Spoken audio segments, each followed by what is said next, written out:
Doctora, disculpe, ¿me logró escuchar? Sí, sí te logro escuchar. Ahora sí, tuve un inconveniente con el audio, ahora ya está correcto. Ay, ya, doctora, pensé que se había salido de la sala, disculpe. No hay problema.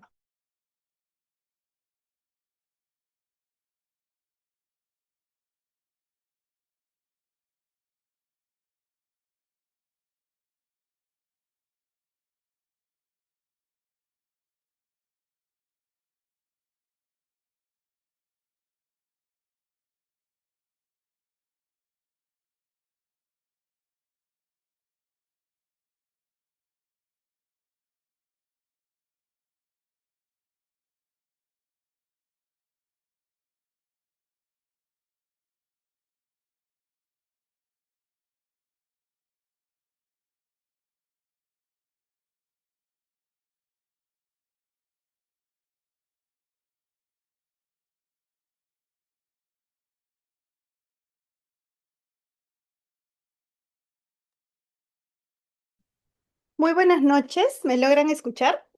¿Me confirman, por favor? Sí, doctora, se logra escuchar y ver perfecto. Gracias. Perfecto, entonces, con su venia, ¿me dan el pase para iniciar? Listo, doctora. Puede iniciar. Muchísimas gracias, muy bien. Muy buenas tardes tengan todos ustedes. Bueno, todavía estamos 5:13 de la tarde. Así que vamos a iniciar en esta sesión que corresponde a un diplomado bastante interesante sobre una figura del proceso penal, o bueno, más de una que vamos a tocar, que es, en primer término, vamos a abordar la búsqueda de pruebas y restricción de derechos y en otro término, en la siguiente fase, vamos a abordar acerca de la prisión preventiva. Como son temas bastante complejos, voy a procurar tomarme los espacios correspondientes para efectos de que nos pueda alcanzar el tiempo. No obstante, ustedes pueden intervenir, hacer preguntas en el marco de este curso. Bien, en ese sentido voy a proyectar las diapositivas que he preparado para esta sesión y en tal sentido vamos a dar inicio a la misma, sin antes agradecer a Cefocap por la gentil invitación nuevamente. Entonces, en primer término, vamos a abocarnos a desarrollar este tópico acerca de búsqueda de pruebas y restricción de derechos, un tema que además a nivel procesal penal tiene bastante repercusión en virtud de que quienes somos litigantes vamos a poder advertir que efectivamente son aspectos y herramientas procesales que la vemos día a día. Vamos a, en ese sentido, adoptar y ubicar alguna de estas. Por ejemplo, los allanamientos y registros domiciliarios. Bien, uno de los temas importantes en virtud de que si vamos a ubicar cuál es la base legal en relación a este punto, nos vamos a tener que remitir a la Constitución Política del Perú. El artículo 2 puntualmente señala que toda persona tiene derecho a la inviolabilidad de domicilio. En efecto, nadie puede ingresar ni efectuar investigaciones o registros, y aquí viene lo importante, sin autorización de la persona que lo habita o sin mandato judicial, salvo, dice, delito eh, o muy grave peligro de su perpetración, ¿no? Salvo delito flagrante. Entonces, algunas herramientas importantes, algunos elementos que podemos ubicar en este tópico para empezar, que efectivamente el allanamiento tiene respaldo legal, siempre y cuando, y aquí nos dice, la única forma para efectivamente ingresar al domicilio es o por autorización de la persona que lo habita, ¿bien? O por mandato judicial. Ahora, salvo delito flagrante, ¿qué pasa si de pronto se está cometiendo un delito que efectivamente está ocurriendo dentro de un recinto familiar o dentro de un inmueble? Efectivamente se puede ingresar con la excepción de la flagrancia. Evidentemente también no todos los casos calzan en la flagrancia. También tener en cuenta que hay diversos tipos de flagrancia, la flagrancia directa, la flagrancia indirecta y la flagrancia presunta, que incluso esta última tiene muchos problemas de constitucionalidad. Pese a ello, reitero, están reguladas en nuestra normativa y por tanto debemos ser bastante estrictos al momento de aplicar estas figuras. Entonces, en resumen, el derecho a la inviolabilidad de domicilio está debidamente respaldado por la Constitución. Y la única excepción para poder ingresar a un domicilio es o por autorización de quien lo habita, es decir, vamos a darle el permiso respectivo para que ingresen al espacio, o por mandato judicial. Pregunta, y acá vienen los aspectos ya prácticos, porque lo importante de este tipo de cursos o diplomados es que efectivamente ustedes tengan esta base dogmática o esta base normativa, pero también aterrizarlo a la práctica, sobre todo con algunos problemas que pueden generarnos algún tipo de reto de aprendizaje. La pregunta es la siguiente. ¿Qué ocurre si, por ejemplo, la policía está realizando estas famosas notas de agente? Estoy todos los días revisando y chequeando que en esta casa se estaría cometiendo tal o cual evento delictivo. La pregunta concreta es, ¿puedo ingresar al inmueble a intervenirlo? Evidentemente aquí no hay autorización judicial, perdón, no hay autorización de quien lo habita. ¿Puedo irrumpir ese inmueble sin resolución judicial? O, para ser más exactos o más precisos, estaríamos dentro del supuesto de la flagrancia delictiva el hecho de que un personal de inteligencia de la Policía Nacional del Perú de pronto se encuentre realizando notas de agente, ya haciendo el seguimiento correspondiente a una persona o grupo de personas que estarían cometiendo un delito? ¿Qué dicen ustedes? ¿Creerían que sí, estamos dentro del marco de la flagrancia o no lo estamos? ¿Por qué? De pronto, si desean participar, pueden colocarlo en el chat o levantar la mano para ir haciendo esta sesión más dinámica. Bien, ¿qué opinan? ¿Consideran que en este caso las notas de agente, los seguimientos, las notas de inteligencia que se generan producto de la Policía Nacional del Perú, de pronto, por ejemplo, se está en un centro comercial y se está verificando que en ese acto hay una compra-venta de instrumentos, equipos telefónicos o celulares que aparentemente son de procedencia ilícita? Podemos irrumpir el espacio sin autorización judicial, o en pocas palabras estamos en el marco de la flagrancia. Acá veo un comentario de la doctora Lidia Albán. Mucho gusto, doctora. Nos dice que no se puede, autorización judicial se requiere, no porque hay conocimiento previo, correcto. El doctor Aldo Quispe también responde que no es posible. Claro, acá debemos distinguir, y esto es un buen punto. Miren, ustedes mismos se están poniendo en estos supuestos, pero resulta que en la práctica, hoy por hoy, hay casos en los cuales, so pretexto de la flagrancia, y hay que decirlo así porque es un pretexto indicar o invocar una figura que no corresponde, ¿no? Se hacen intervenciones sin autorización judicial. Y como ya nos indican aquí en los comentarios, en efecto, se necesita la autorización judicial. Entonces, claro, correcto, ustedes están partiendo de una base estricta, la Constitución. Nos señala que en efecto, que sin duda necesitamos o la autorización para irrumpir, en efecto, no va a haber una autorización. De hecho, ingreso y los detengo, no hay una autorización. Para ello está este cajón desastre bastante importante que no podemos minimizar, que es un mandato judicial. Si es que tengo notas de agente, notas de inteligencia, ¿acaso no es importante, de hecho, es necesario requerir una autorización judicial? Desde luego. Entonces, en este tipo de casos ocurre que muchas veces se utiliza este pretexto de la flagrancia para irrumpir sin autorización judicial. Ya más adelante se convalida, se subsana, y muchas veces las personas, por desconocimiento o por ausencia de algún tipo de defensa eficaz, pues se cometen este tipo de actos. Claro, ahora el doctor Amador Antonio Vilca nos dice, y nos ponen un supuesto interesante, ¿no? ¿Qué pasa con un centro comercial? ¿O qué pasa si esto ocurre en un centro comercial? Ejemplo, las Malvinas, ¿no?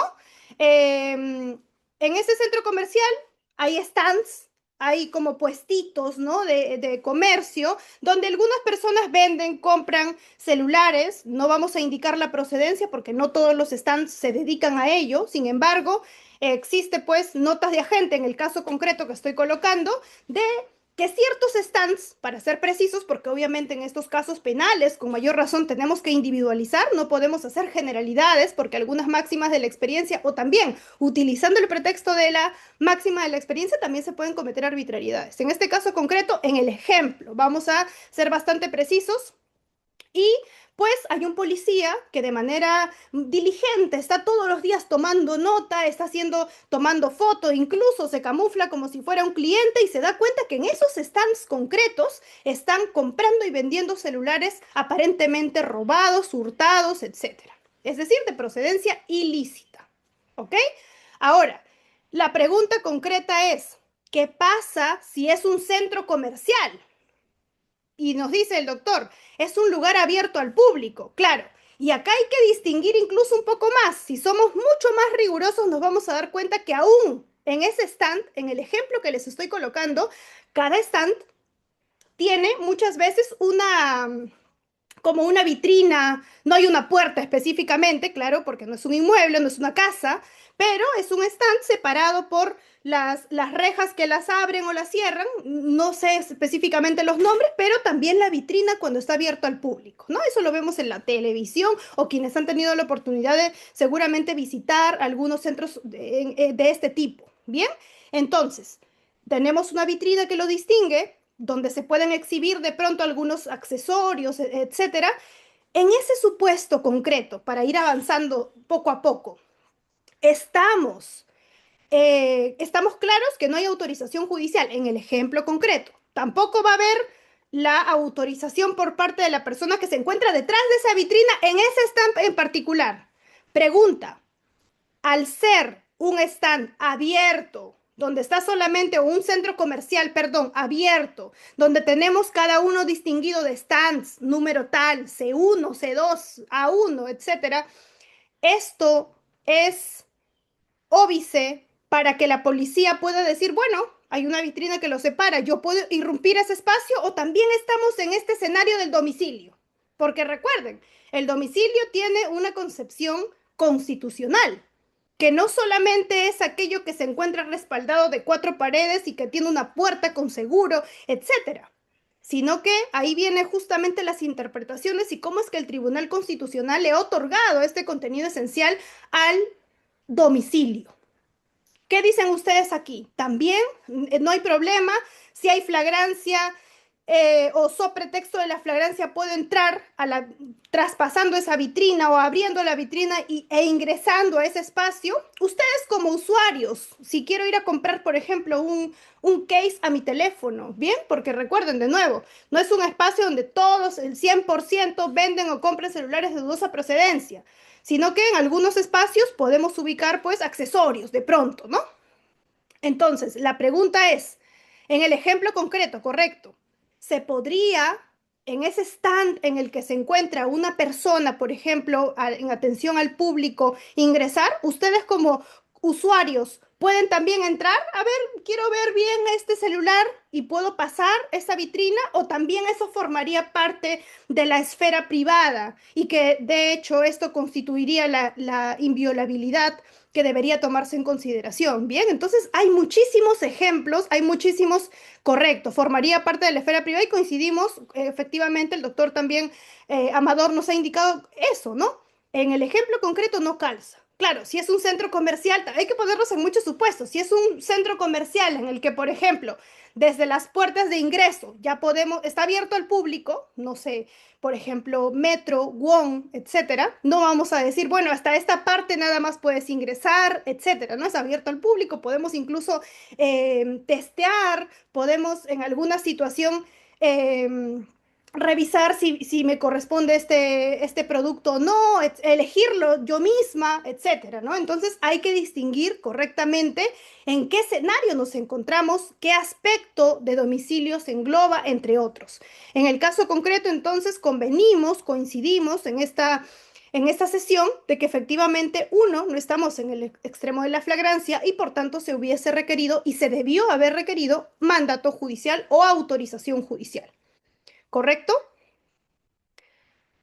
Tuve un caso por delito de usurpación en el agravio del titular de un stand de una galería. Correcto, claro, es que si no sería desconocer esa esfera. que es de dominio o en ese acto de posesión de una persona, ¿no? Entonces es bastante lógico este punto y tiene una base constitucional, como les reitero. No es que cualquiera puede ir y como es una vitrina que lo separa, voy a traspasar o ingresar. Ocurre ya una separación en ese ámbito. Ahora, esta sentencia 04085-2008, que es un proceso de habeas corpus de diciembre del año 2018. Fíjense, también llama mucho la atención, además del trasfondo que vamos a revisar ahora, cómo es que este expediente, que es un proceso de habeas corpus, inicia, es decir, se interpone ante el juzgado de primera instancia en el año 2008 y se resuelve o llega al TC recién en diciembre, por poco 2019,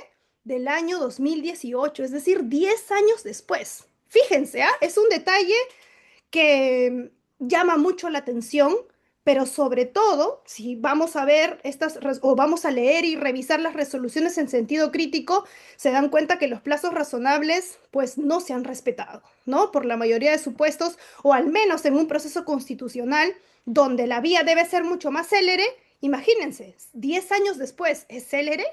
10 años después se está cumpliendo con esta excepcionalidad para atender porque hay una vulneración a la libertad personal. Hay mucho que ajustar aquí por parte de los magistrados, ¿no? Y en general todos los que pertenecemos a este engranaje del sector justicia o defensa.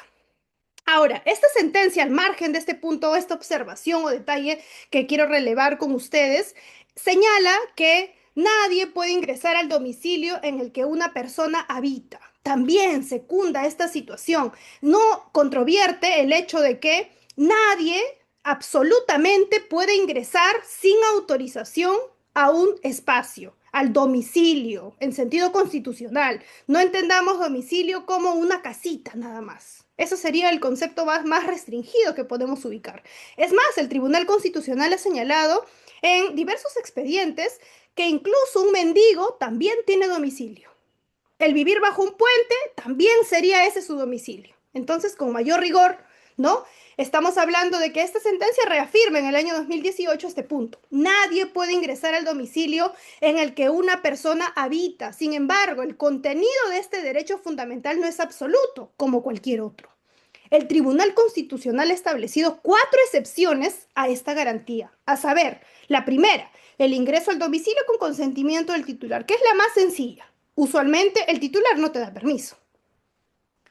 Pero ahí está, si es que hay una autorización expresa, no hay problema. Excepción a la regla. Segundo, la autorización judicial, que de hecho esta debería ser la, eh, la nueva regla en estas excepciones, en este marco abanico de excepciones. La autorización judicial, que habilita al agente público para ingresar al domicilio. ¿De acuerdo? Ahora, la Constitución, y acá nos agrega, es clara cuando establece como requisito sine qua non para el ingreso a un domicilio a efectos de realizar actividades investigatorias la existencia de un mandato judicial. Esto no es negociable, esto no es un aspecto que se puede, pues, desdeñar o se puede minimizar. No, bueno, no lo tuve, pero lo voy a subsanar. Bien, entonces la autorización judicial debería ser la regla. Si es que se va a irrumpir a una propiedad, claro, efectivamente uno de los actos de investigación, y acá viene justamente el tema que nos convoca, por eso es que estamos entrando mucho más específicamente a este ámbito, búsqueda de pruebas y restricción de derechos. Usualmente las pruebas no están a vista y paciencia de la fiscalía o de las autoridades investigadoras.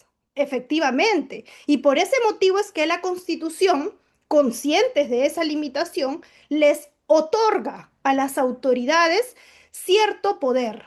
Poder que no es ilimitado, sino que este debe ser requerido ante un juez por parte de la Fiscalía, en efecto, cuando tiene sospecha de la comisión de un delito. Entonces, claro, no puedo ingresar a tu casa porque es tu propiedad privada, pero si tengo fundamentos para arguir ante un juez que efectivamente se está cometiendo un hecho delictivo o presuntamente un hecho delictivo y me otorgan esa autorización o esa convalidación judicial, recién puedo ingresar. Entonces, aquí viene ese punto. Bien, Ahora, esta misma sentencia también nos agrega dos excepciones más frente a la existencia del delito flagrante, que acá, como les digo, muchas veces como no tengo autorización judicial, como en efecto no hay autorización o permiso para el ingreso porque estoy detenido, porque se puede acreditar fácilmente que nunca en el escenario real hubiese ocurrido una autorización, se van pues por esta otra o se decantan por esta otra, otro frente, la existencia de un delito flagrante. Nos dice, el agente público queda plenamente legitimado, esto también está reconocido por la Constitución, para ingresar al domicilio si es que su intervención se convierte en necesaria para impedir la consumación del ilícito penal. Hay clases de flagrancia, no estamos en cualquier supuesto en efecto, ¿bien? Ahora, eh, el peligro inminente de la perpetración de un delito, también, ¿no? Si es que se tiene el conocimiento fundado, la certeza clara y manifiesta de la comisión inminente de un delito, ¿no? Por ejemplo, gritos de auxilio en una casa. Tengo que ir a pedirle al juez y tocarle la puerta que me dé una autorización judicial que probablemente no va a salir en el día. Delito inminente o peligro inminente de la perpetración de un delito. Ahí está. Esos son los supuestos. Ahora, restricción de derechos. Es búsqueda de pruebas, pero claro, también no podemos dejar de lado la restricción de derechos fundamentales. Toda restricción de un derecho fundamental en el marco de un proceso penal debe realizarse conforme a la ley y las garantías para el afectado. Lo releva el artículo 202 del Código Procesal Penal. Las medidas restrictivas de derecho deben cumplir con el principio de proporcionalidad y basarse en suficientes elementos de convicción. Bien, tanto el requerimiento del Ministerio Público como la resolución del juez tienen que estar debidamente motivadas. Este es un mandato legal. Esto no es facultativo, es una obligación que tienen los magistrados para motivar debidamente sus disposiciones, requerimientos o resoluciones judiciales. En situaciones urgentes en las que no se requiere orden judicial previa, el fiscal debe solicitar la confirmación judicial inmediata. Tenemos criterios tasados para ello. El juez de la investigación preparatoria también decidirá el mismo día o a más tardar al día siguiente, pudiendo ordenar previamente el traslado a las partes o la realización de una audiencia sin que estas decisiones sean impugnables. Existen, por ejemplo, medidas, por ejemplo, la detención preliminar judicial. La detención preliminar judicial o en el caso concreto, no se requiere la participación de la defensa de la otra parte o de la comunicación de la otra parte, porque justamente es inaudita parte. ¿Qué significa esto? Que no le vamos a dar por enterada a la otra parte o a la parte investigada porque hay un peligro y por tanto no se requiere esa presencia, a diferencia de la prisión preventiva que como vamos a ver se requiere la participación obligatoria de la defensa del imputado, así como el imputado. Bien, ahora, contra el auto que resuelve la medida restrictiva, el fiscal o el afectado pueden interponer recurso de apelación dentro del tercer día de ejecutada. Asimismo, el afectado puede solicitar el reexamen de la medida si surgen nuevas circunstancias que lo justifiquen. Ya es un aspecto mucho más puntual en ese sentido. Las pesquisas, otra de las búsquedas de pruebas.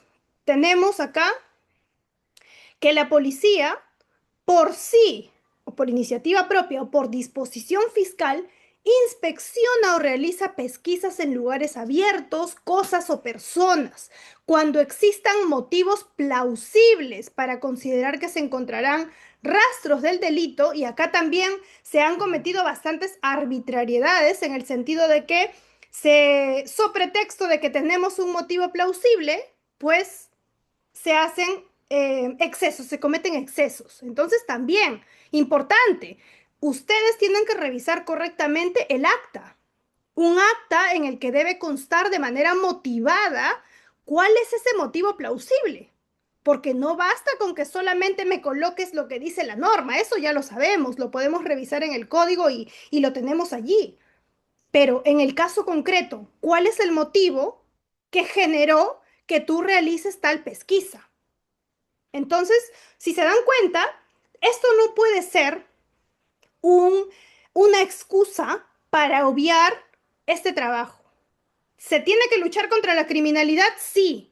¿Se tiene que luchar contra los delitos graves? Sí. Y para eso hay que seguir un procedimiento. Hay que seguir los protocolos, tanto la policía, la fiscalía y demás. Bien, ahora, en este caso, la pesquisa tiene por objeto, su nombre también es bastante sugerente, comprobar el estado de las personas, lugares, cosas, los rastros y los efectos materiales que hubiere, de utilidad para la investigación. Esto me va a ayudar como un insumo a la investigación. De su realización se levantará un acta que describirá todo lo acontecido y cuando fuere posible se recogerá o conservarán los elementos materiales útiles. Si el hecho no dejó rastros, por ejemplo, puede ocurrir, o efectos materiales, o si estos han desaparecido de pronto o han sido alterados, se describirá el estado actual. Yo no puedo inventar lo que ocurrió o lo que pudo ocurrir, tengo que colocar lo que veo. Puntualmente un acta, una inspección que recoge esta información, tiene que ser una fotografía escrita. ¿De acuerdo? Donde se va a tener que precisar modo, tiempo, causa de la desaparición o alteración en el caso que se pueda identificar ello, los medios de convicción de los cuales se obtuvo ese conocimiento. ¿De dónde llegó esa inferencia? Análogamente, se procederá cuando la persona buscada no se halla en el lugar. De ser posible, se levantarán planos de señales y otros. Ahora, retenciones. El artículo 209 del Código Procesal Penal también regula las retenciones que se encargan o que son o se encuentran a cargo de la Policía Nacional del Perú, que también tiene un rol importante en el marco de la investigación, sobre todo preliminar. Por propia iniciativa, dando cuenta al fiscal o por disposición de aquel cuando resulte necesario que se practique una pesquisa, puede disponer que durante la diligencia no se ausenten las personas halladas en el lugar o que comparezcan cualquier otra. Se puede realizar las retenciones. Retenciones, diferencia con detenciones. Retener es solamente un espacio temporal donde se va a tener que solicitar, requerir a la persona que se quede en el lugar.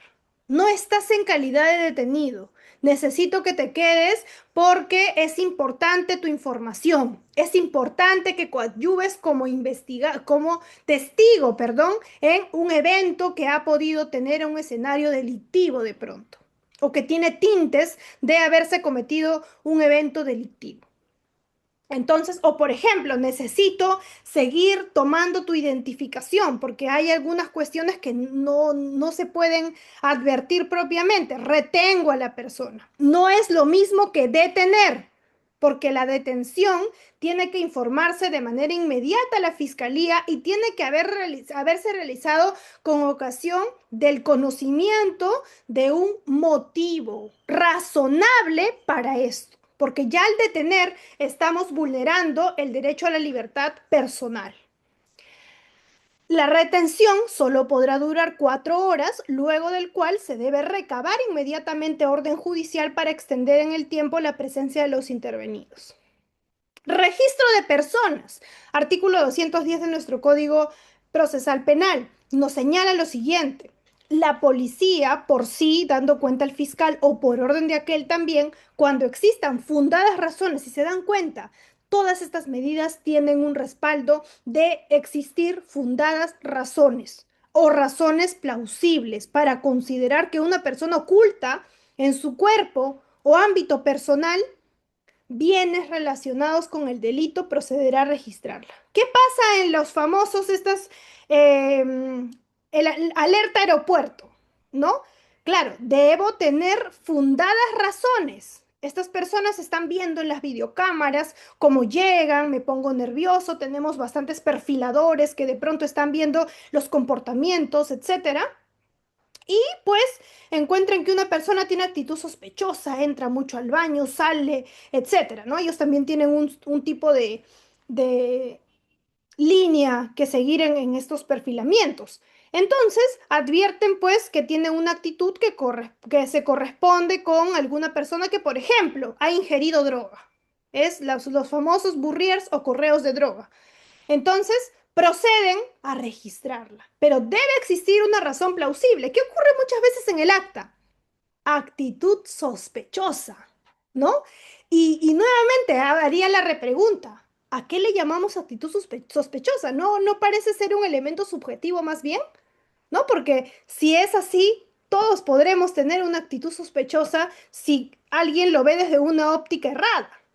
Entonces, claro, este tipo de redacciones que vemos muchas veces en las actas policiales, y eso lo decimos siempre en las capacitaciones con ellos, es que tengan un respaldo más objetivo, porque el hecho de indicar o afirmar en mi acta tenía una actitud sospechosa porque me miró diferente y porque yo pensé que iba a voltear a la derecha, pero volteó a la izquierda, eso realmente puede calzar como una fundada razón, no mínima razón, etcétera. Fundada razón, nos dice, para registrar a la persona. Entonces, importante, fíjense la literalidad y además en este extremo más sistemático de la norma, ¿no? Antes de su realización se invitará a la persona que exhiba o entregue el bien buscado, no directamente voy a ir y esto, sino que vamos a ver ello. Usualmente en alerta de aeropuertos creo que es el ejemplo más gráfico aquí, se le dice, ¿no? Se le pregunta, ¿usted está llevando algún elemento o sustancia ilícita?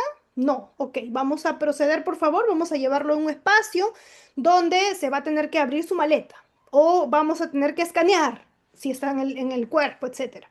Se hacen este tipo de actos, pero el protocolo me dice, y la norma además, que antes de su realización se va a invitar a la persona que exhiba o entregue el bien buscado. Si el bien se presenta, no se procederá al registro, salvo que se considere último proceder a fin de completar las investigaciones. El registro se efectuará respetando la dignidad y dentro de los límites posibles, el pudor de la persona. Corresponderá realizarlo a una persona del mismo sexo del intervenido. Este es otro punto.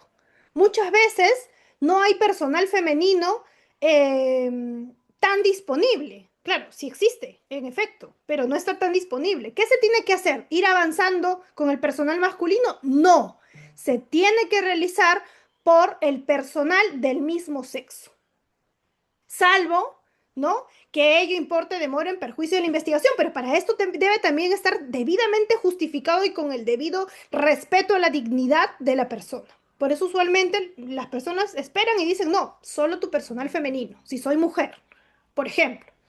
El registro puede comprender no solo las vestimentas que llevar el intervenido, por supuesto, sino también el equipaje o bultos eh,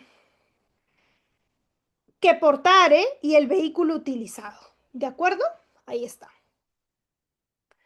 Ahora, este registro de personas tiene más información legal, regulación. Este numeral 4 establece que antes de iniciar el registro, se expresará al intervenido las razones de su ejecución, siempre comunicándole los motivos por el cual se va a proceder y se le indicará el derecho que tiene de hacerse asistir en ese acto por una persona de su confianza, siempre que ésta pueda ubicar rápidamente y sea mayor de edad. De todo lo acontecido se levanta un acta. Otro punto que siempre somos enfáticos, ponemos el acento aquí. Si no se levanta el acta, no hay ningún respaldo. Se requiere necesariamente levantar un acta. La misma dice que se redacta en el lugar de los hechos, siempre y cuando las circunstancias del caso lo permitan. De lo contrario, claro, muchas veces no se puede hacer en ese acto o en ese momento levantar el acta porque, por ejemplo, los vecinos llegan y quieren golpear a la persona. Claro, para salvaguardar la integridad de los efectivos policiales y el detenido o detenida, vamos a trasladarnos a la comisaría y allí se va a levantar el acta. Pero la regla es que en el mismo lugar se deba levantar el acta. Ojo, porque ese lapso también se presta para escenarios en los cuales se pueden cometer ilícitos. Ha ocurrido y ya se ha visto también muchas veces estas famosas siembras. ¿no? Al momento de la intervención no había nada, pero oh sorpresa, en la comisaría tienes tanto adicional. Entonces, para salvaguardar la integridad y en este caso, la no alterabilidad de la escena delictiva, se recomienda, y conforme a ley, levantar el acta en ese momento. Salvo, dice, siempre y cuando, en este caso, hay algún motivo para hacerlo en otro espacio. Bien, dicha acta es firmada por todos los intervinientes directos en la respectiva diligencia. Si alguien no lo hiciera, se expone la razón. También tiene que colocarse, se negó a firmar, pero debe haber una constancia. Ahí está. Ahora, bueno, con relación al allanamiento, acá quiero dejarles a ustedes este punto. El protocolo de actuación conjunta autorizada por la resolución de la Fiscalía de la Nación 4933-2014, que es del año 2014 justamente, en el cual establece una serie de procedimientos de cómo se tiene que realizar el allanamiento. Tenemos diversas metodologías para hacerlo, sobre todo la idea es que esto se puede ejecutar conforme al protocolo, para que no tengamos inconvenientes. Entonces, ahora...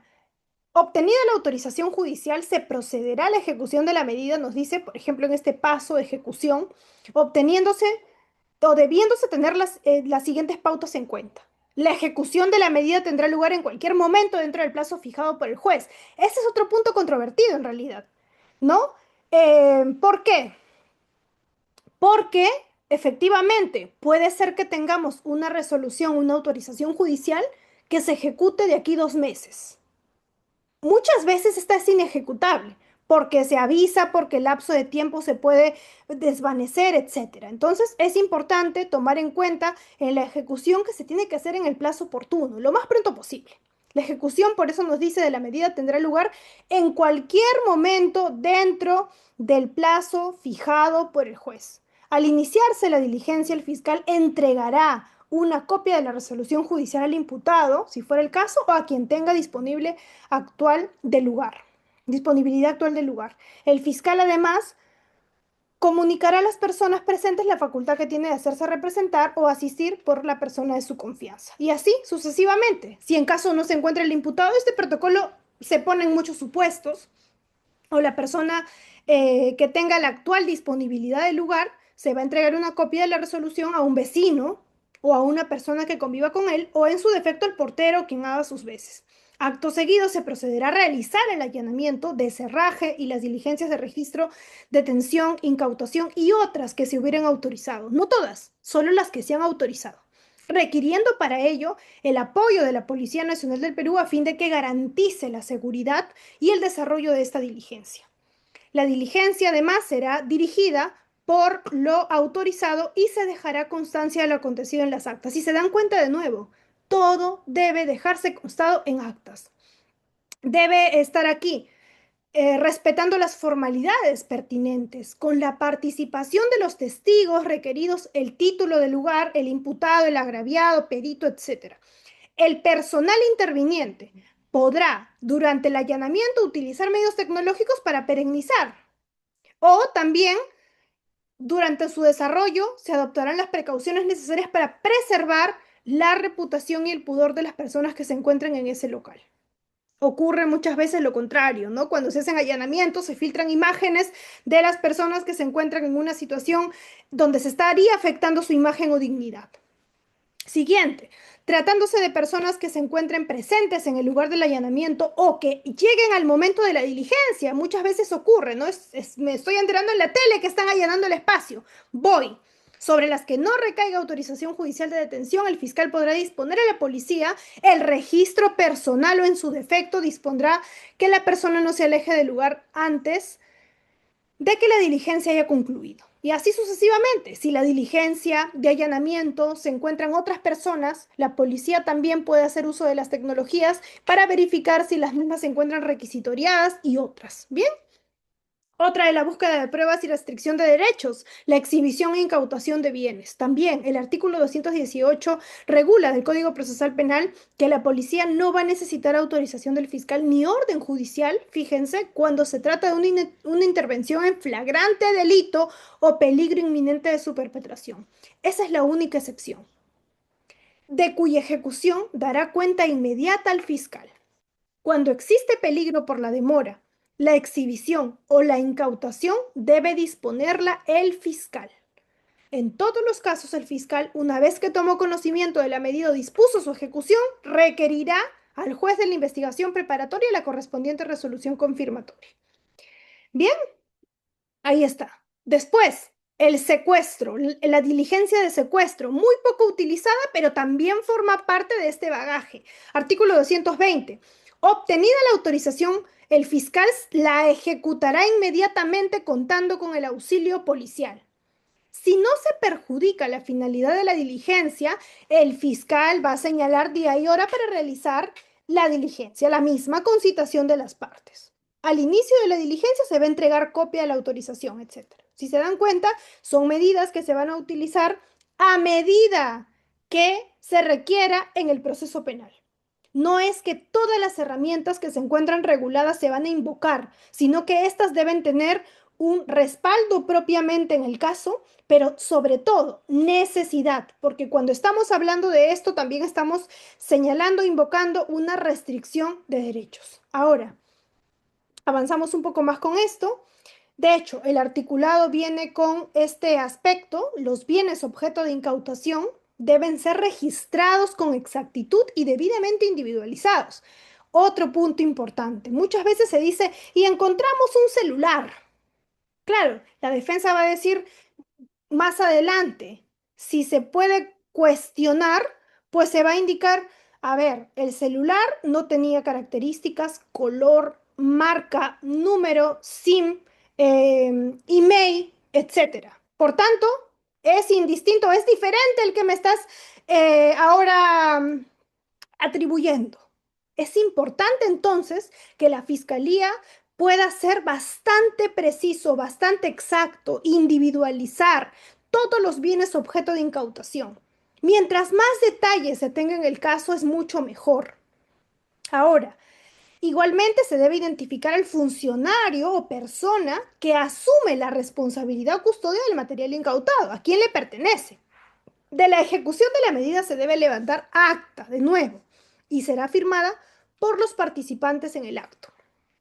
Corresponde, además dice, al fiscal determinar con precisión las condiciones y las personas que intervienen en la recolección, envío, manejo, análisis, conservación del incautado, asimismo los cambios hechos por ellos por cada custodio. Claro, en todo momento debemos llenar un formato de cadena de custodia.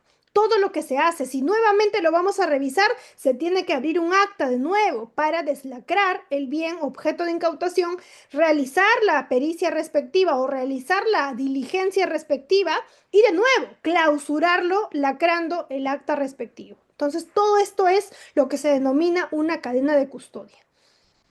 Ocurrió muchas veces, en algunos casos que me han tocado ver, que por ejemplo en una intervención policial se, se llevan pues una gran cantidad de celulares, por ejemplo, que según lo que se alegaba tenía procedencia ilícita. Bien, no se había hecho ninguna averiguación, sino que se decía que por notas de agente de la policía, estos teléfonos tendrían procedencia ilícita. ¿Ok? Entonces se incautan una cantidad numerosa de celulares y se llama o se denomina este acta primigenia, el acta primera, de fecha tal, firman todos los intervinientes, etcétera. Cuando se quiere hacer el deslacrado para realizar la diligencia de visualización de cada uno de los teléfonos, pues al inicio se había identificado de una manera bastante, diría yo, correcta, exacta. Habían indicado este es el teléfono con tales características, tal marca, todo lo que se podía ver, ¿no? Lo visible. Sin embargo, no se habían tomado el tiempo todavía de hacer la averiguación, de colocarle un código, me parece, y con eso sale si es que es reportado como hurtado, perdido, robado, etcétera, ¿no? No se había hecho esa diligencia, se había dejado eso para posteriori. Entonces, el acta tuvo que revisarse y cotejarse para efectos de que en el momento de la segunda diligencia, digamos, la que se va a verificar si realmente es de procedencia ilícita, tendríamos que ir viendo cada detalle por detalle. ¿Qué ocurrió en este caso? Que en esa diligencia se habían percatado que los teléfonos celulares descritos en el acta 1 no se correspondían con el acta 2. Es más, todos los de marca iPhone ya no estaban. Y ahora estaban otra marca y otro celular de menor gama. Claro, una cuestión que llamó mucho la atención, porque habían como unos 10 iPhones, por ejemplo, de alta gama, digamos, ¿no? Pero al momento del acta, de realizar la diligencia, esos celulares ya no estaban. ¿De acuerdo? Esto generó lo que se llama la ruptura de la cadena de custodia.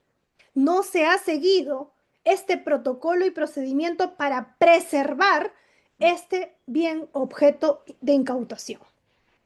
Ahora, conservación y exhibición, que viene mucho con lo anterior. De hecho, el artículo 221 del Código Procesal Penal señala que según la naturaleza y estado del bien incautado, se dispondrá su debida conservación o custodia.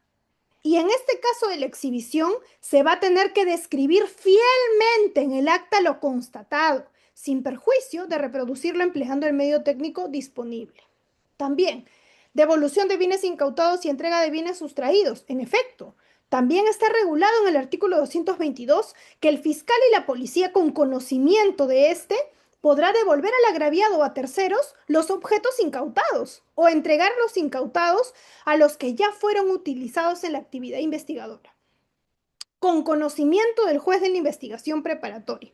Asimismo, podrá devolverlos al imputado si no tuvieran ninguna relación con el delito. La devolución podrá ordenarse provisionalmente y en calidad de depósito, pudiendo disponerse su exhibición cuando fuere necesario. Los bienes sustraídos serán entregados al agraviado. Si el fiscal no accede a la devolución o entrega, el afectado podrá instar dentro del tercer día la decisión del juez de la investigación preparatoria. La jurisprudencia, para ir cerrando con este tema del allanamiento, y acá les dejo una de ellas, que es bastante interesante, es el recurso de nulidad 2874-2013 del Santa, señala que el imputado no tenía droga en su poder cuando fue detenido, por ejemplo, ¿no? Es un caso concreto en el cual se le encontró esta sustancia y parten por este punto. Aquí les estoy resaltando el fundamento relevante. Que el imputado no tenía droga en su poder cuando fue detenido y no hay modo de establecer desde las ventanas que en el interior del predio exista droga. Tal dato ni siquiera ha sido incorporado por la policía en su relato inicial. Tampoco la información confidencial mencionaba su nombre. Por consiguiente, no es posible sostener que me dio flagrancia delictiva en el acto de la detención. Muchas veces, repito, se utiliza el nombre de la flagrancia cuando no corresponde. Un caso concreto. De otro lado, agrega, igualmente, no puede admitirse que el imputado libre y voluntariamente aceptó la entrada y registro de su domicilio. El propio policía interviniente afirmó que le quitó la llave también. Perdón, que le quitó la llave. También existe un testigo de descargo que expresó que la policía fue la que ingresó al predio. Bien, la no aceptación se refuerza con el hecho de que no firmó acta alguna.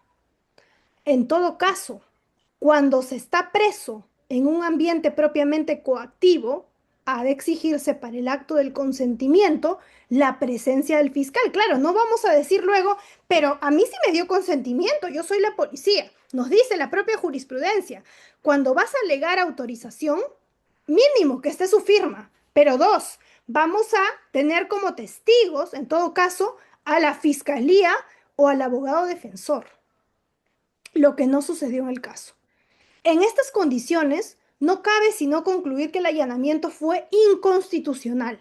y por tanto que se trata de un acto de prueba ilícita que genera una prohibición probatoria y la inutilización de la prueba material obtenida como consecuencia de esa entrada y registro ilegítimo. Siendo así, no existe prueba válidamente efectuada suficiente capaz de enervar la presunción constitucional de inocencia. Bien, entonces, claro, la policía decía, a mí me dio autorización. Y viene aquí el punto controvertido. Autorización, ¿dónde está la acreditación de esta autorización? Bien, por eso nos dice, no puede admitirse que el imputado libre y voluntariamente aceptó la entrada y registro a su domicilio. No tenemos firma, más bien hay contraindicios. No hay firma, no hay testigos, no hay fiscal, no hay abogado defensor. Entonces no ocurrió. Importante, recurso de nulidad 2874-2013. Ahora, aquí tenemos otra jurisprudencia, la casación 553-2018 Lambayeque del año 2019 señala lo siguiente en el fundamento jurídico séptimo. En el presente caso, eh, como es patente, no me dio orden judicial previa de allanamiento, registro e incautación.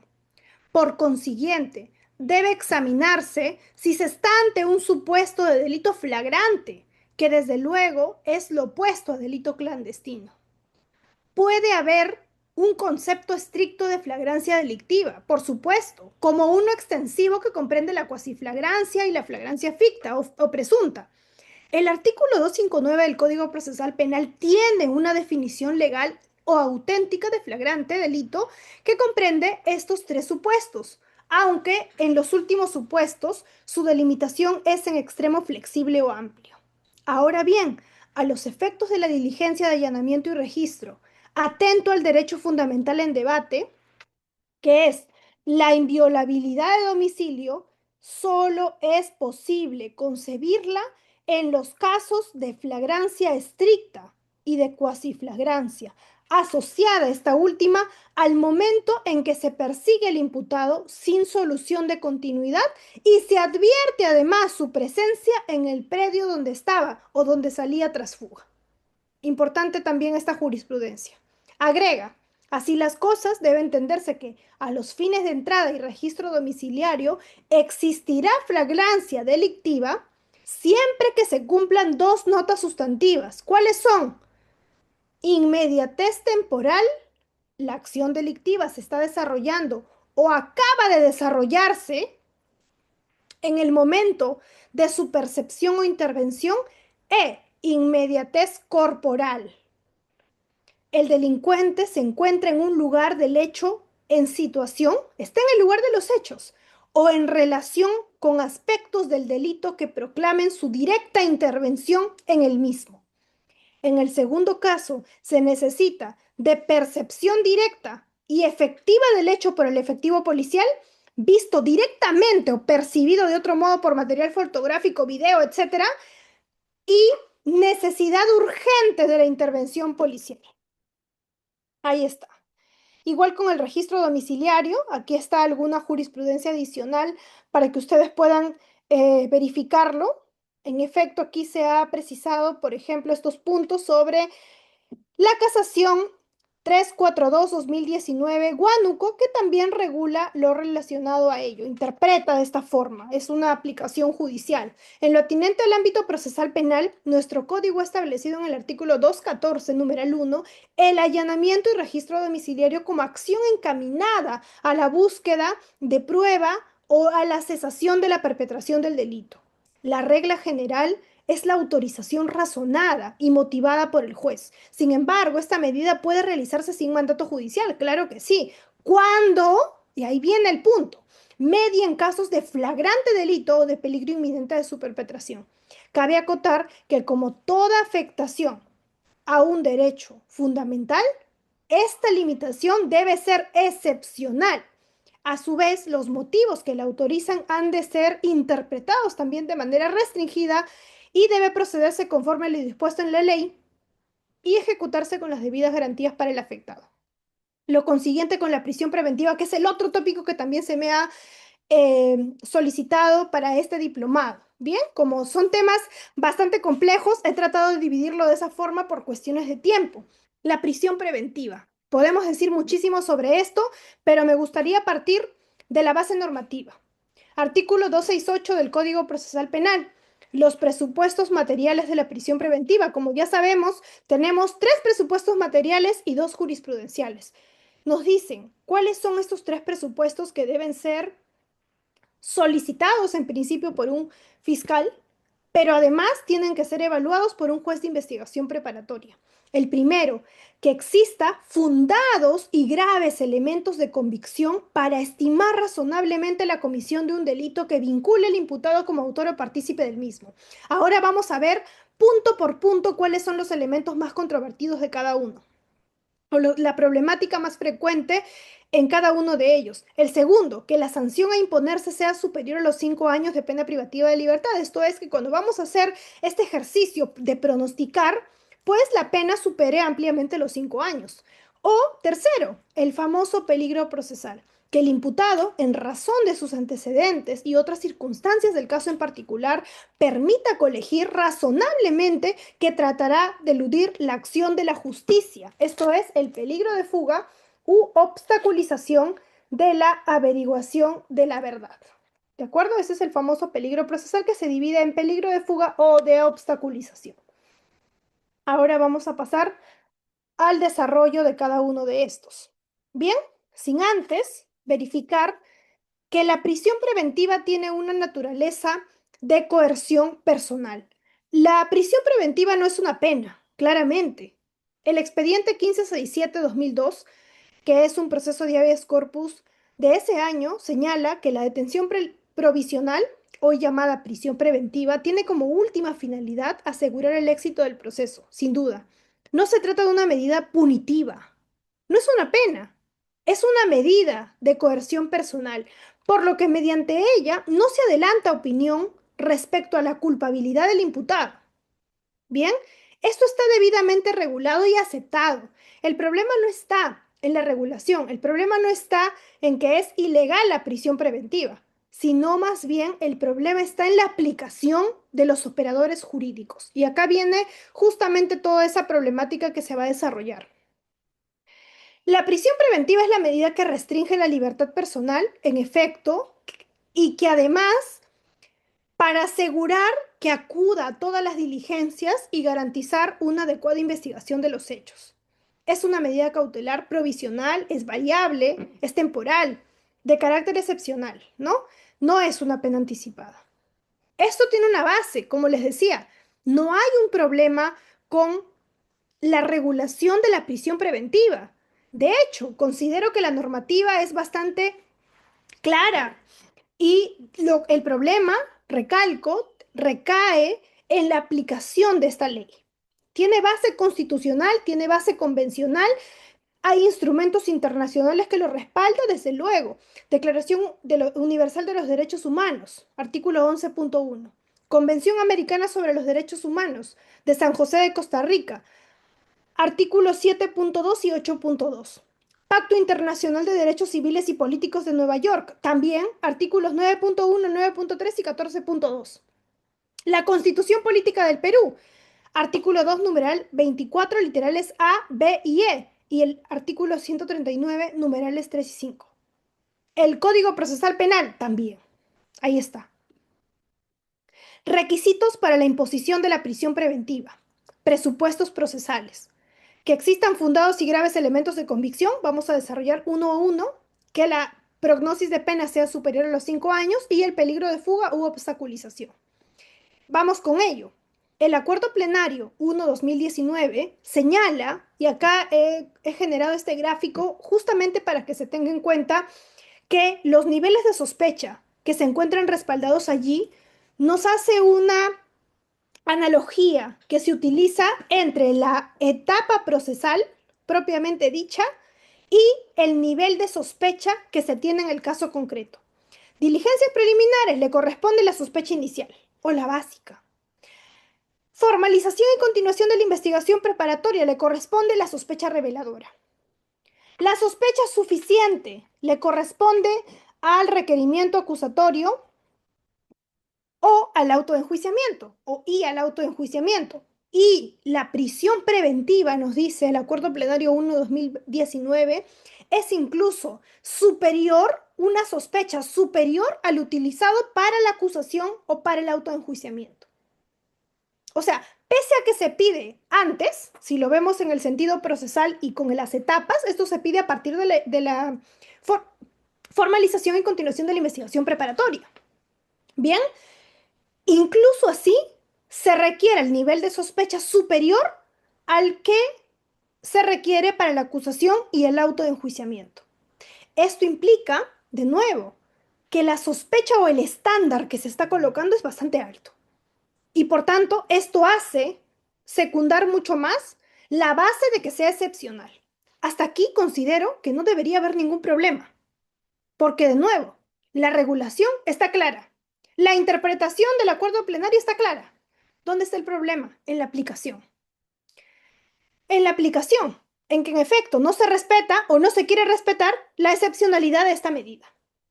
Dice, se exige respecto al primer presupuesto la verificación de graves y fundados elementos de convicción, a nivel de sospecha fuerte o vehemente, también se le llama así, la cual permite concluir que el imputado es fundamentalmente sospechoso. Esto es, que existe un alto grado de probabilidad de que luego va a ser condenado. El estándar probatorio es particularmente alto también, aunque no a nivel de sentencia condenatoria. Claro, ahí está. Si seguimos la línea, la certeza sería el otro nivel. En este ya no hay duda, ¿no? Eh, bien, pero dice si incluso un grado más elevado que el que se exige para acusar. Ahí está, es una cuestión expresa. Ahora, con relación al primer punto, al primer presupuesto material, graves y fundados elementos de convicción para estimar razonablemente la comisión de un delito y la vinculación del autor a partícipe del mismo.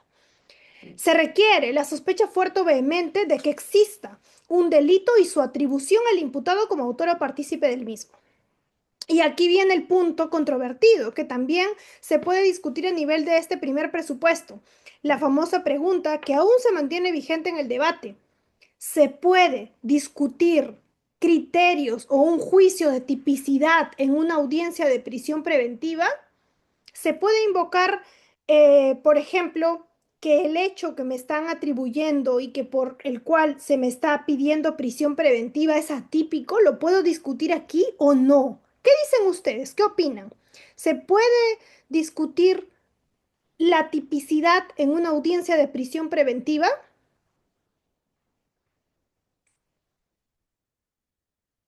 ¿Qué dicen? ¿Se puede o no se puede? Y acá viene el debate en realidad, ¿no? La casación 626-2013 Moquegua es categórica al señalar que no es posible. Nos dice que para eso existe la excepción de improcedencia de acción y que es una figura que se encuentra debidamente regulada en el Código Procesal Penal, de tal manera que si se quiere invocar algún juicio de tipicidad, se va a tener que hacer en el estadio respectivo.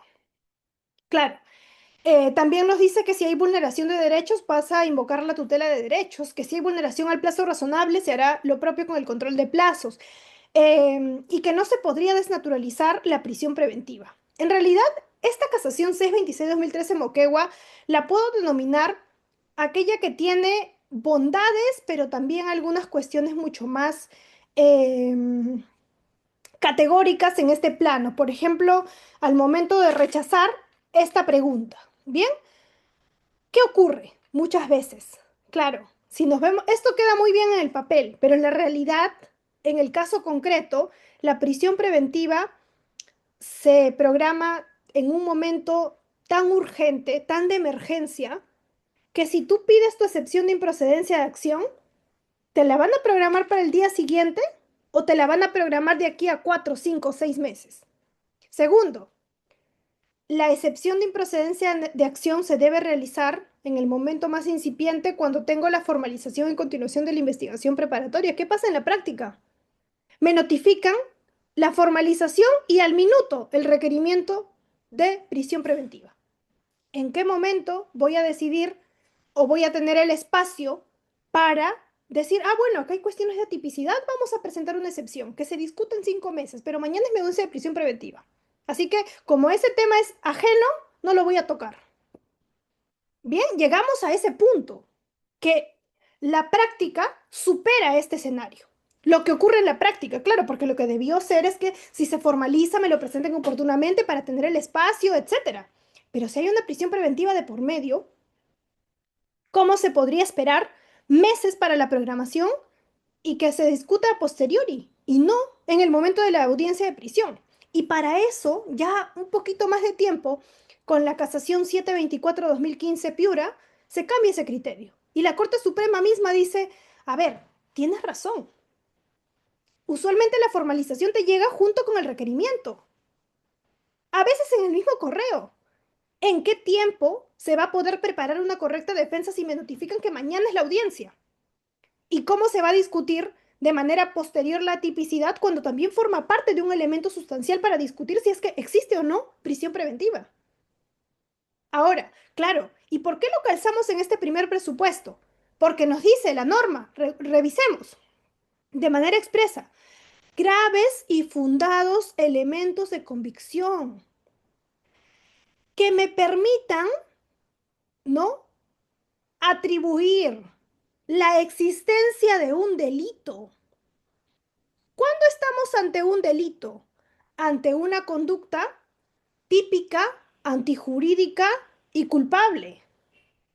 Entonces, si el propio presupuesto inicial me dice que debe existir graves y fundados elementos de convicción para estimar razonablemente la comisión de un delito, ¿acaso no debo diferenciar, distinguir en este presupuesto, en la discusión de este presupuesto, la tipicidad o no de un delito que me está atribuyendo el Ministerio Público? Por supuesto que sí.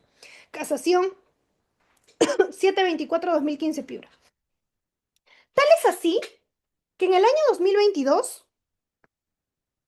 en una casación bastante interesante, la Corte Suprema también hace un criterio que me parece relevante de comentarlo. En el contexto de la violencia contra las mujeres e integrantes del grupo familiar, pues había un caso en el cual un sujeto que tenía en su contra medidas de protección, bien, había optado por incumplirlas. Es decir, no solamente tuvo conocimiento de las medidas de protección, sino que además, con ese conocimiento, dijo, a ver, voy a volver a la casa y agredió a la persona. Se incumplió violentándola nuevamente. ¿De acuerdo? Entonces, viene el debate aquí y de nuevo lo pongo sobre la mesa para que ustedes lo puedan analizar.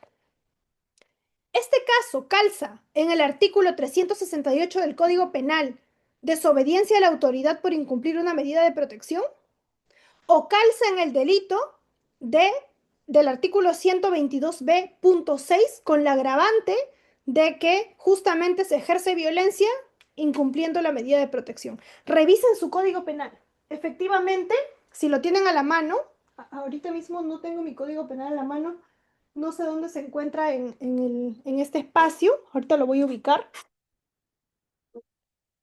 Revisen el artículo 368 del Código Penal y también revisen el artículo 122.6 del Código Penal. Y vamos a ver que efectivamente se señalan aspectos bastante importantes.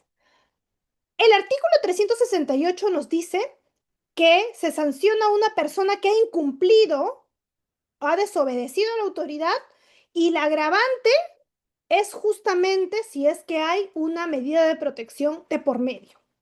La pena es de 5 a 8 años. Entonces, en ese contexto en el cual se tenía, por ejemplo, o todavía se tenía regulado que la prisión preventiva sea hasta máximo 4 años de pena privativa de libertad, pues se optó justamente por requerir prisión preventiva. El fiscal dijo, no, este es un caso tipo de desobediencia a la autoridad y como la pena es de 5 a 8, y en este momento se estaba regulando que efectivamente se estaría superando los 4 años, vamos a pedir prisión preventiva. Pero, ¿qué dijo la defensa técnica? No sé si ustedes tienen a la mano su código penal. Ahorita estamos en la oficina y seguramente alguien lo tiene. El artículo 122.6 nos regula las agresiones en contra de las mujeres e integrantes del grupo familiar y señalan de manera expresa que cuando se ejerce nuevamente violencia en un caso, incumpliendo una medida de protección, la pena es de 2 a 3 años. Claro, la defensa técnica dijo, a ver, señor magistrado, un momentito, por favor. Acá no es cierto lo que dice el fiscal de que yo incumplí solamente. Usted tiene que valorar que yo la he violentado. Y por tanto, esto no calza en el 368, sino calza en el 122b.6, que paradójicamente tiene una pena menor.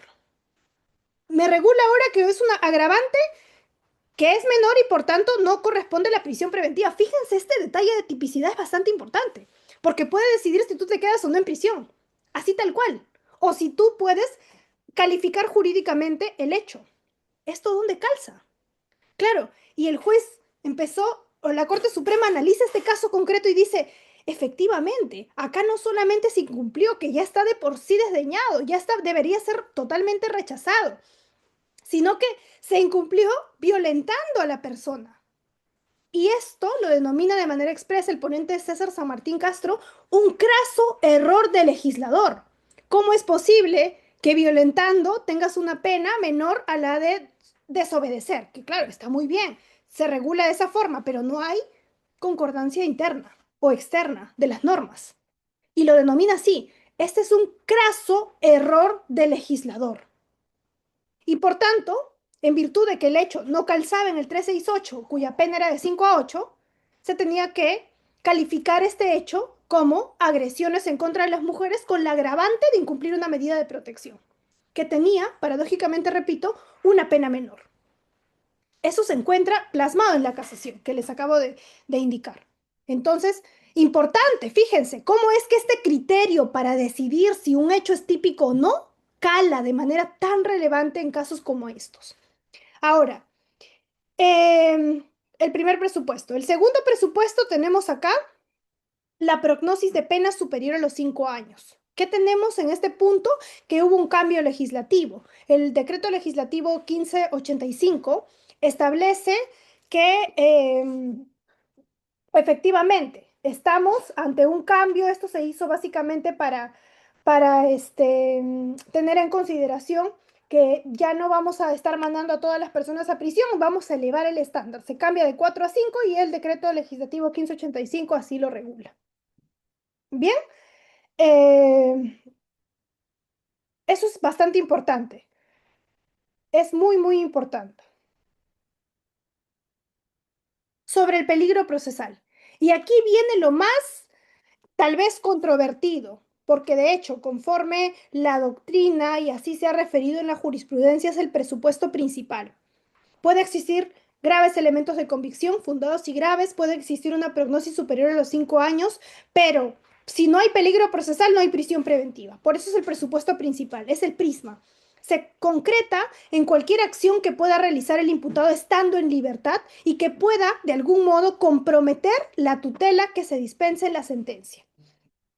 La naturaleza del delito y la gravedad de la pena tampoco son suficientes, pues no puede aplicarse la prisión automáticamente. Ahora, sobre esto, vamos a analizar primero el peligro de fuga y luego el peligro de obstaculización. Sobre el peligro de fuga, y ha habido bastantes cambios, ¿no? Ustedes recordarán que el año pasado, o hasta el año pasado, y creo que hasta ahora se sigue hablando, pero ya con menos frecuencia y esperaría que esto cambie de paradigma, se hablaba de esta famosa calidad del arraigo, que en realidad yo no lo termino de comprender porque considero que es un aspecto muy subjetivo. Calidad del arraigo. No tienes arraigo de calidad. Claro, era una forma, usando el eufemismo calidad, para decirte, no me parece que tengas arraigo. pero como no tengo una justificación tan objetiva, voy a decirte de calidad. Así como les estaba diciendo con las actas de actitud sospechosa, bien, igual acá, no tienes arraigo de calidad. A veces los abogados utilizamos términos solamente para digamos, evitar motivar. No tienes arraigo de calidad porque no me parece que lo tengas. Y tal es así que desde el año 2011, fíjense, esta es una resolución administrativa del Poder Judicial de Presidencia, se regulaba, se hablaba acerca de este famoso calidad del arraigo o arraigo de calidad. Se dice, es importante mencionar que el análisis del arraigo no supone evaluar la existencia o inexistencia de este presupuesto, sino que debe ponderarse. Entonces, como juez, yo digo, no me parece, porque yo creo que tu arraigo es bajito, es mediano y no superas el estándar, por tanto, no tienes calidad del arraigo, ¿no?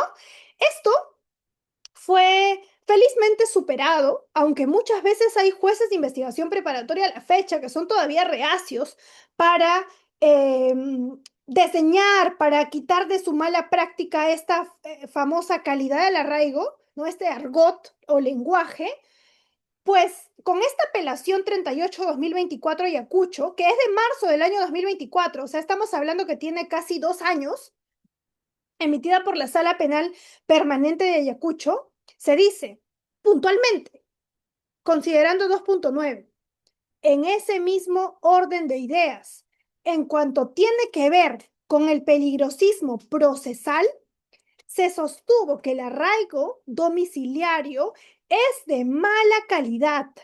Lo mismo lo dice el arraigo laboral. No, ahí está. Fíjense, es bien frecuente utilizar no tienes arraigo de calidad. Y la Corte Suprema lo aborda en esta casación bastante interesante. Dice, en primer término, no se concluye objetivamente por qué esa calificación cualitativa, subjetiva de pronto, gracias.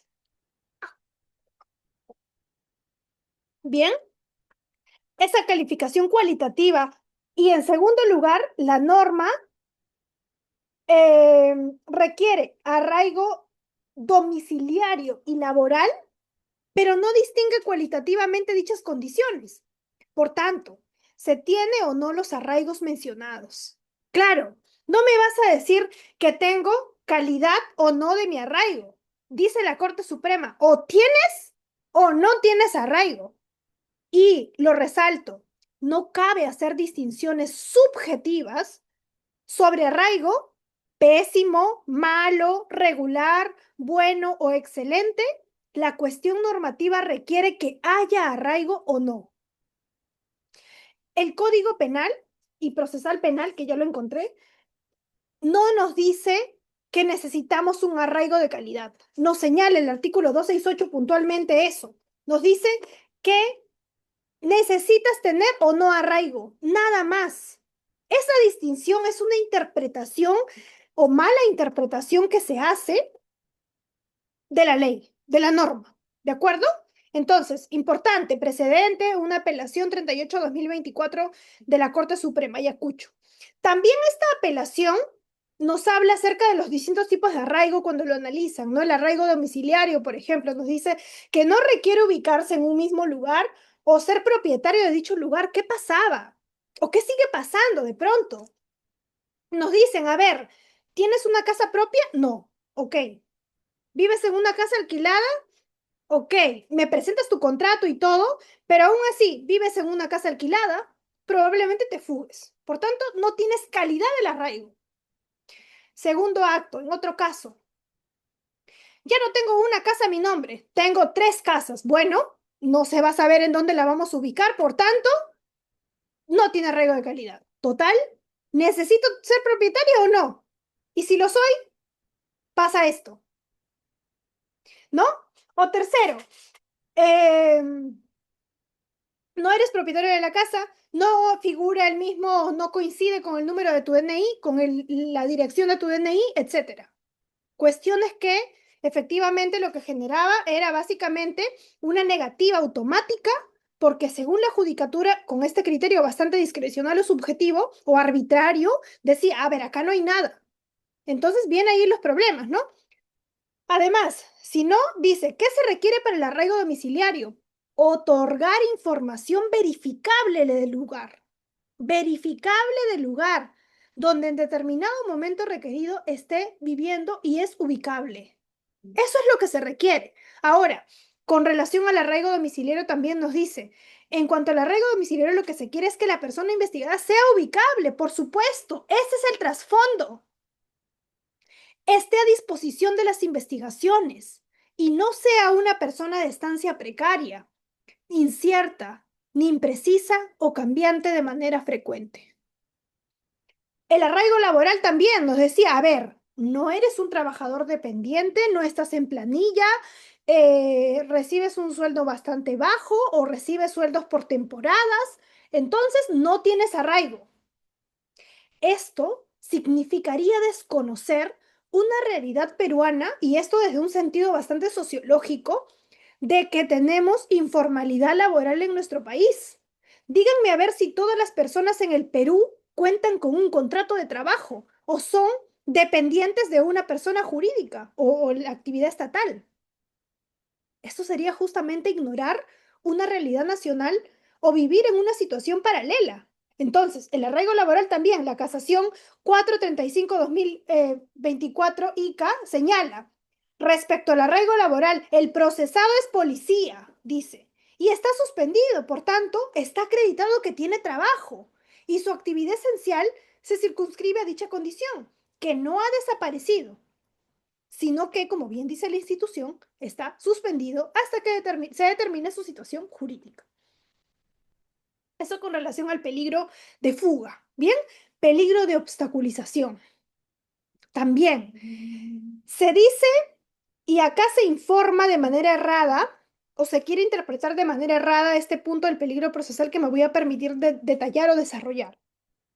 Nos dice el artículo 270, cuando hay peligro de obstaculización de la actividad probatoria, cuando el imputado va a destruir, o dice, no nos dice destruir en presente, nos dice a futuro, destruirá, modificará, ocultará, suprimirá o falsificará elementos de prueba. Una nota importante, a futuro. Dos, influirá para que coimputados, testigos o peritos informen falsamente, o sea, debe tener un poder para persuadirlos, o se comporten de manera desleal o reticente. Tercero, inducirá a otros a realizar tales comportamientos.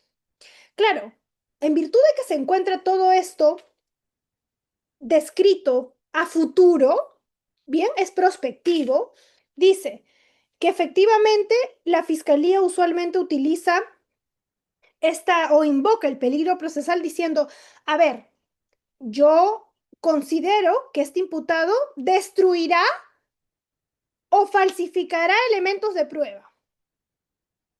Y además considero que por tratarse de un caso complejo, podrá influir en coimputados o testigos.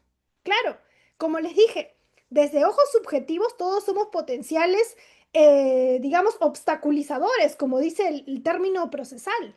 Pero lo que acá importa no es lo que yo pienso, sino lo que se va a poder o el dato objetivo que se tiene. Ejemplo, hay una casación, puntualmente, en el caso PPK, bien, en esta casación se menciona que efectivamente el hecho de que la fiscalía señale que PPK influirá en coimputados o testigos, pero que no hayan presentado jamás ningún elemento probatorio que permita acreditar que efectivamente él lo hará, entonces no estamos frente al peligro de obstaculización.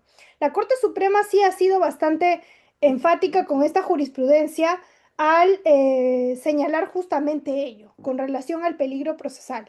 Bien, nos dice, se requiere un peligro concreto, se requiere un peligro objetivo, no meras conjeturas o especulaciones por parte de la fiscalía. Entonces, ese es un punto importante. Ahora, A estos tres presupuestos legales se le suma el presupuesto jurisprudencial, que es la proporcionalidad de la medida y la duración de la medida. Y sobre esto es importante porque, como les decía, hay una aceptación y rechazo a la vez de la casación 626-2013 Moquegua, porque si bien entre las bondades tenemos que nos ha traído dos presupuestos adicionales que se tienen que revisar, lo cierto es que en la realidad lamentablemente no todas las veces se aplica correctamente o se utiliza.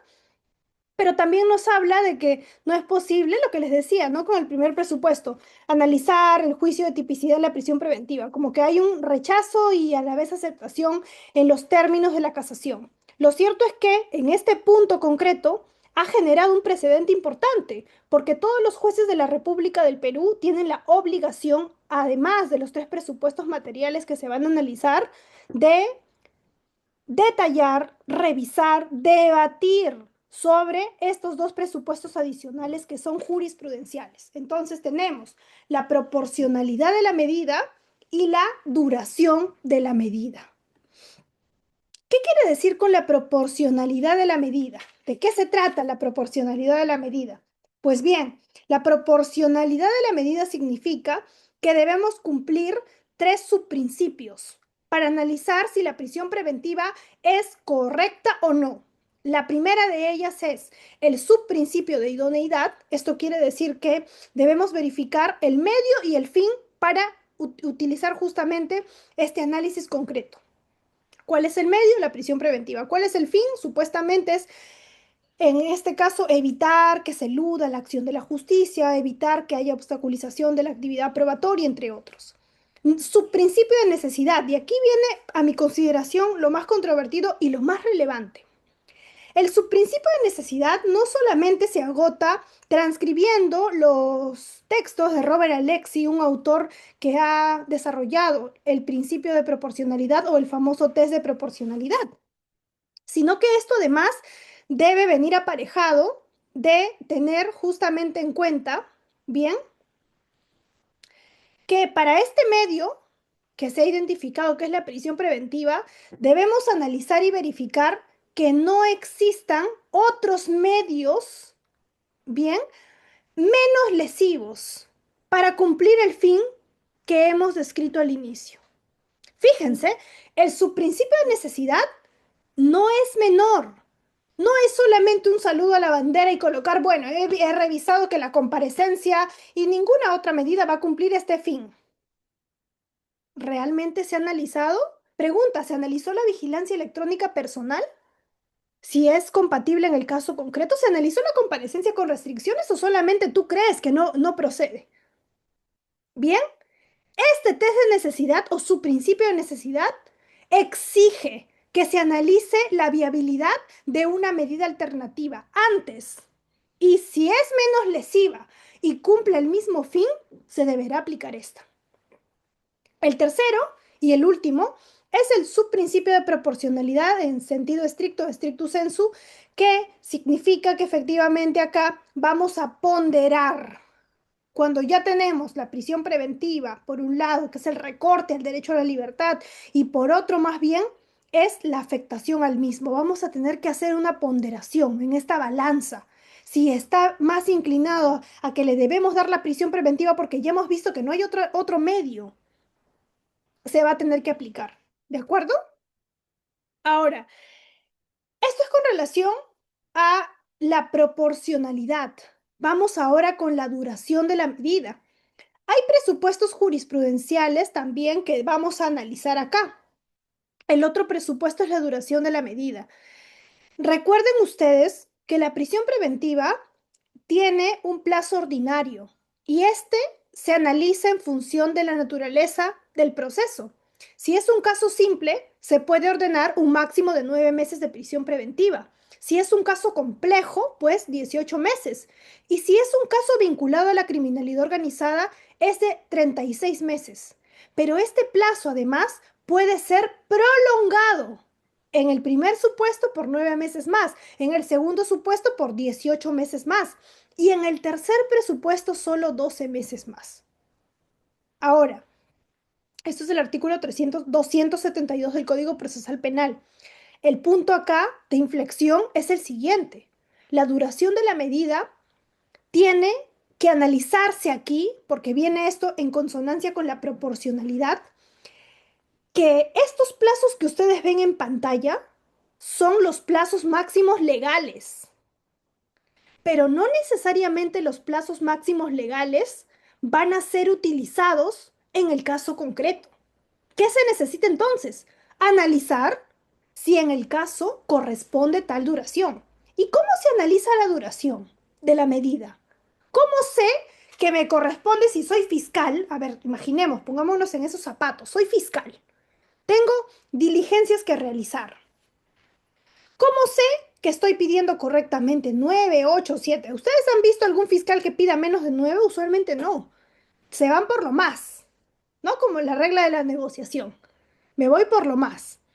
Y poco a poco vamos a ver si el juez me da 8, 7, etcétera. Pero ¿cómo sabemos si es que realmente corresponde ese plazo? Tenemos que analizar en el caso concreto qué diligencias faltan realizarse y qué diligencias se han realizado. Muchas veces me ha pasado también, en la detención preliminar se hace el 90% de las diligencias y solamente nos quedan dos: recoger información de una pericia.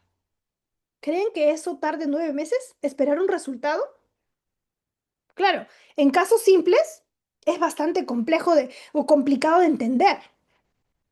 Bien, de que 9 meses solo estemos para esperar un resultado, cuando eso se puede oficiar inmediatamente para que las autoridades puedan emitir esos resultados de la pericia en casos que sean así necesarios. Entonces, claro, va a depender de las diligencias que se han realizado y cuáles corresponden realizar.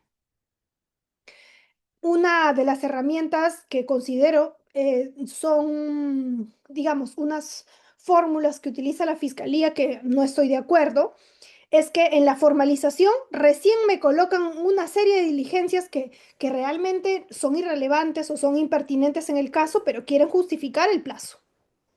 Me dicen, a ver, ya vino a declarar tal, tal, tal, vamos a llamar también a los amigos. Y justamente son 10, así que claro, necesito 9 meses para llamar al menos uno cada mes. ¿Eso es posible? La judicatura tendría que controlar oportunamente si eso, recuerden, estamos vulnerando la libertad. Entonces, no se puede ir a paso de tortuga investigando. Tenemos que hacer una investigación diligente y, por tanto, célere además. Entonces, la duración no es tampoco un aspecto menor. No es que vamos a ver si has cumplido, si es un caso simple 9, si es un caso complejo 18. No, va más allá, hay un trasfondo. Tenemos que revisar si efectivamente corresponde atribuirte esos 9 meses más. O 9 meses, perdón. Si has realizado diligencias, qué faltan. Y con eso, otorgar el plazo correspondiente. ¿Bien? Y además, sobre todo, motivar. Motivar por qué. 9, por qué 8, por qué 5, etcétera. ¿Qué se entiende por caso complejo? Con esto vamos avanzando. Un caso complejo requiere la actuación de una cantidad significativa de actos de investigación. Un acto complejo comprende en la investigación numerosos delitos, involucra una cantidad importante de imputados o agraviados, o se investigan delitos perpetrados por imputados integradores o colaboradores de bandas o organizaciones criminales, demande la realización de pericias que comporten la revisión de una nutrida documentación o de compilados o de complicados análisis técnicos, por ejemplo, pericias, etcétera, complicadas. Se necesita realizar gestiones de carácter procesal fuera del país o se deba revisar la gestión de personas jurídicas o entidades del Estado. Estos son los presupuestos para hablar de la existencia de un caso complejo en estos supuestos. Bien, ahora, el cómputo del plazo ahí está regulado en el artículo 275, inciso 1, 2 y 3, y la prolongación, que además podemos analizarla porque acá, como ya les mostré en este gráfico anterior, se puede prolongar por un plazo adicional, claro, pero para prolongar tenemos presupuestos. No es que esto es automático, no es que a Fiscalía se le venció el plazo y ahora le vamos a tener que otorgar un plazo extra por todo lo que no hizo en los 9 meses. No, esto más bien es una una cuestión de auditoría judicial que hace este juez de investigación preparatoria para revisar si es que en este plazo ordinario de 9 meses se han cumplido los objetivos por los cuales se ha privado de libertad a un sujeto o sujetos. ¿De acuerdo? Entonces, la prolongación además tiene que estar revestido con que se permanezca, se mantenga este peligro procesal, porque es la razón por la cual vamos a seguir manteniendo a una persona privada de su libertad y que tiene un respaldo legal, como les decía, y constitucional. Pero aquí viene, además, una especial dificultad. Una especial dificultad que no sea atribuible a la fiscalía, porque imaginemos, se me dificulta porque he mandado un oficio y hasta después de 9 meses no me responden, señores magistrados. Por tanto, hay especial dificultad porque no me responden mi oficio. ¿Acaso la fiscalía no tiene el poder para eh, requerir la información bajo apercibimiento? Claro, por supuesto que sí, y debe utilizar estas medidas para obtener la información lo más pronto posible. Lo que no puede pasar es que la falta de diligencia por parte de la Fiscalía sea un presupuesto para la prolongación de la prisión preventiva. Bien, entonces ahí está. Eso es con relación a la prolongación de la prisión preventiva, los artículos pertinentes que vamos a tener que revisar, como aquí lo pueden advertir, entre otros. Entonces, no es automático, se tiene que revisar y en todo momento motivar, porque así funciona. El artículo 268 es expreso al indicar que los presupuestos para imponer una prisión preventiva, por ende la prolongación, adecuación o cualquier otra figura que se pueda utilizar en medidas coercitivas, efectivamente requieren de una decisión motivada. Y esto funciona para cualquier tipo de resolución, para cualquier requerimiento y para cualquier disposición fiscal. Bien. Ahora, por último, para ir cerrando, aquí les recomiendo este texto. En el año 2023 me invitaron a participar en una obra colectiva que devino en este libro, La prisión preventiva en delitos de corrupción, donde, entre otros autores, hemos escrito un artículo respectivo. El mío tiene el que puede ver en pantalla por título La prisión preventiva aplicada en delitos contra la administración pública, análisis jurisprudencial. Me gusta bastante y me he basado mucho en recopilar jurisprudencia y aplicarlo o verificar, hacer este análisis de si es que corresponde o no su aplicación en el caso los cuellos blancos del puerto y árbitros. Así que, de ser el caso, también se los voy a compartir para que ustedes puedan tenerlo y, sobre todo, revisarlo, criticarlo, y si es de su ayuda, también ahí tienen la jurisprudencia que hemos trabajado, muchas de ellas ahora en la sesión, nos ayudan también a ser bastante críticos con la realidad nacional para poder no repetir errores. Entonces también les recomiendo, de ser el caso, de ser de su agrado, revisar este texto que de manera bastante interesante nos han convocado para escribirlo. Bien, entonces, siendo yo así, vamos a dar por terminada la presente sesión, no sin antes agradecer de manera infinita a CEFOCAP por la invitación, a cada uno de ustedes por su participación y asistencia, y bueno, hasta una siguiente oportunidad. Queda atenta a la ronda de preguntas que se puedan generar. Muchas gracias nuevamente.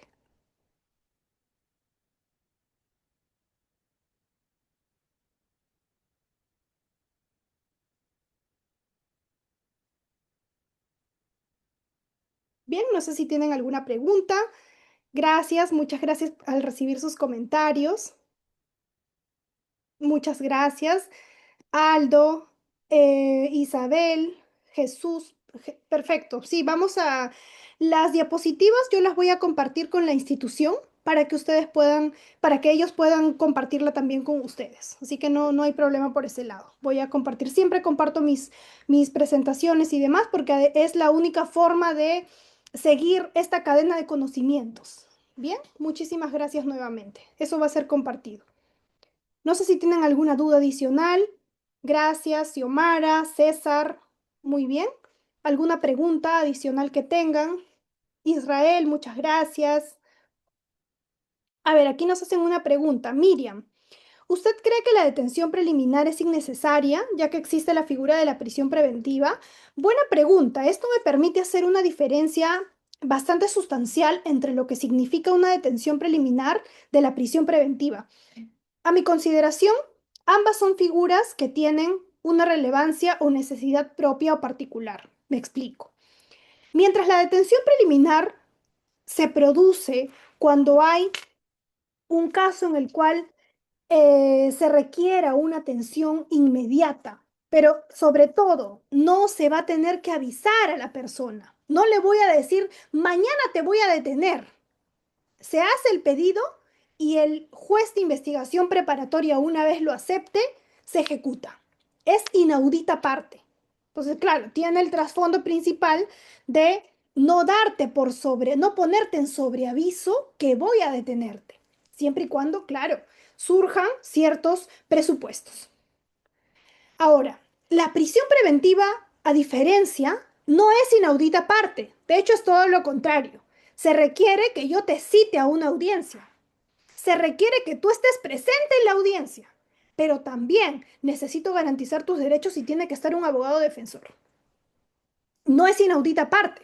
Claro, y los presupuestos también, además que son más complicados de cumplir porque estamos hablando de que es una privación de libertad de 9 meses como mínimo y 36 meses como máximo, esto sin perjuicio de la prolongación, pues claramente se necesita esta discusión o debate. En el caso de la detención preliminar no se necesita debate. Es un pedido que se hace, los presupuestos son bastante mínimos, razones plausibles de la comisión de un delito, que la pena no supere los 4 años sobre todo, y que haya este peligro de fuga, ¿no? Hay una cuestión como que una prisión preventiva, pero en menos rigurosidad, en teoría. Y por eso es que no hay debate, porque no va a participar la defensa ni la otra parte. De hecho, no te tengo que avisar, porque si te pones en sobreaviso te puedes fugar.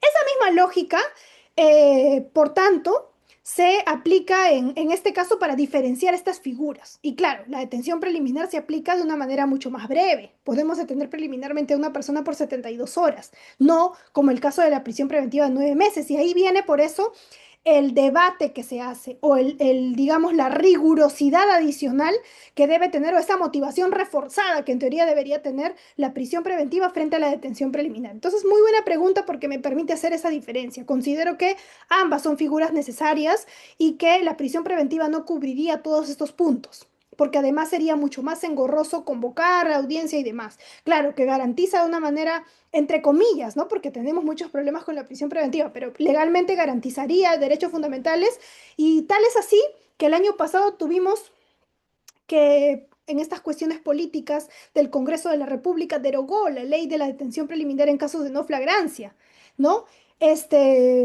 Y hemos tenido todo este aspecto controvertido que finalmente ese mismo día tuvo que de nuevo reinsertar la norma, ¿no? Un vergonzoso suceso que en el ámbito procesal penal sí nos vimos bastante sacudidos porque se trata de una diferenciación y una figura que a mi consideración se encuentra legalmente instituida y tiene este respaldo legal y sobre todo constitucional, ambas figuras. Gracias. ¿Alguna otra pregunta que tengan a bien realizar?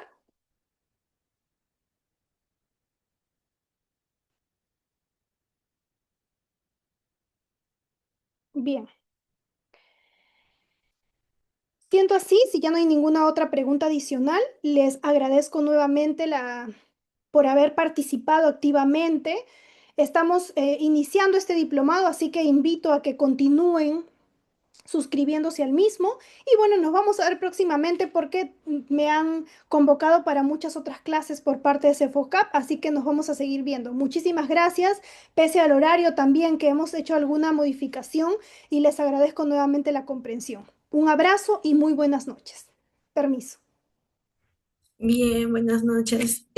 Bueno, de parte de CEFOCAP, doctora, agradecemos la importante contribución de su persona en el desarrollo de este curso especializado y pues damos por concluida esta primera clase. Ya nos estaremos viendo en una siguiente oportunidad. Cuídese mucho y muchas gracias, en serio. Muchas gracias. Muy buenas noches.